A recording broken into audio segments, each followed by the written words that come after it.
এভাবে শুটকি রান্না করলে আমি আর এক মুহূর্তও দেরি করি না, রান্নার সাথে সাথে ভাত নিয়ে বসে যাই। শুটকির একদম ভেতর পর্যন্ত মজা, এর মধ্যে কোনো বাজে বা কোনো কটু গন্ধই থাকে না, অসাধারণ হয় খেতে। একদিন রান্না করে 10-12 দিন পর্যন্ত নর্মাল ফ্রিজে রেখে খাওয়া যায়। সাদা ভাতের সাথে মেখে একবার মুখে দিলে মনে হয় পৃথিবীর সবচেয়ে মজাদার খাবার। বিশেষ করে যারা ঝাল খাবার পছন্দ করেন, এই শুটকিটা ঝাল ঝাল হয়তো খেতে সেই রকম হয়। আজকের ভিডিওটা ইনশাল্লাহ সবার ভালো লাগবে, নতুনদের খুব কাজে আসবে। ভিডিওটা ভালো লাগলে টাইমলাইনে শেয়ার করে রেখে দিবেন। আজকে আমি লইট্টা শুটকি রান্না করছি, তবে এভাবে অন্যান্য শুটকিও রান্না করা যায়। শুটকি আনলেই মাথার অংশ, লেজ, পেটের অংশ এগুলো সব কেটে বেছে ফেলে দিয়ে তারপর ডিপ ফ্রিজে সংরক্ষণ করি, বক্সে অথবা জিপলক ব্যাগে ভরে।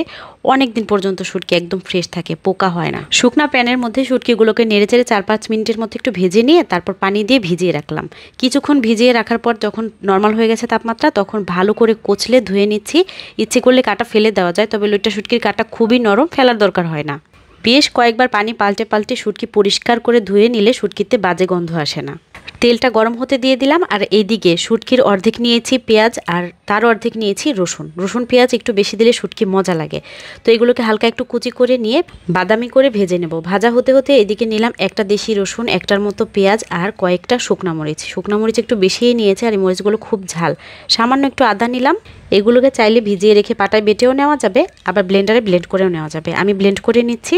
আর তেলের মধ্যে যে রসুন পেঁয়াজের কুচি দিয়েছিলাম, ওগুলো বাদামি করে ভাজা হয়ে যাওয়ার পর এর মধ্যে শুটকি দিয়ে দিলাম।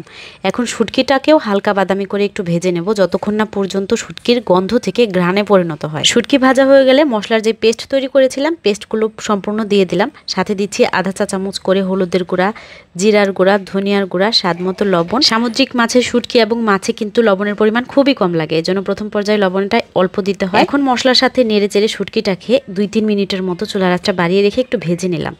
কয়েক কোষ আস্ত রসুন দিয়ে দিলাম, এটা আমার খুব পছন্দ। একটুখানি পানি দিয়ে দিলাম মশলাটাকে খুব সুন্দরভাবে কষানোর জন্য। মশলা কষানোর জন্য যে পানিটুকু দিলাম, এই পানিটুকু জাল করে করে টানিয়ে ফেলবো। কিছুক্ষণ ঢাকনা দিয়ে ঢেকে রেখেছিলাম, আবার ঢাকনা খুলে পানিটাকে একদম শুকিয়ে ফেলছি নেড়ে চেড়ে। আদা, জিরা, ধনিয়া এই 3টা মশলা ছাড়াও শুটকি রান্না করে আমি খাই, মজা লাগে। তবে এভাবে সব মশলা দিয়ে রান্না করলে খেতে কিন্তু একটু বেশিই মজা লাগে। তো শুটকির কষানোর জন্য যতটুকু পানি দিয়েছিলাম, ওটা টেনে একদম শুকিয়ে যাওয়ার পর সামান্য আবারও একটু পানি দিয়ে দিলাম, এই আধা কাপের মতো। দিয়ে দিলাম বেশ কিছু কাঁচামরিচ। এখন মিডিয়াম আঁচে এটাকে রান্না করব, শুটকি আর মশলাটা একদম মাখা মাখা হওয়া পর্যন্ত। রান্নার ফাঁকে ফাঁকে 1-2 বার একটু নেড়ে দিয়ে আবারও ঢাকনা দিয়ে ঢেকে রেখে দিচ্ছি। ব্যাস, রান্না হয়ে গেল মজাদার লইট্টা শুটকি ভুনা। এভাবে ছুরি শুটকি ভুনা করলেও অনেক মজা হয়, তবে অবশ্যই ছুরি শুটকিটা সেদ্ধ করে কাটা ফেলে দিয়ে তারপর রান্না করতে হয়। এরকম একটা শুটকি রান্না করে কি ভাত না খেয়ে থাকা যায়?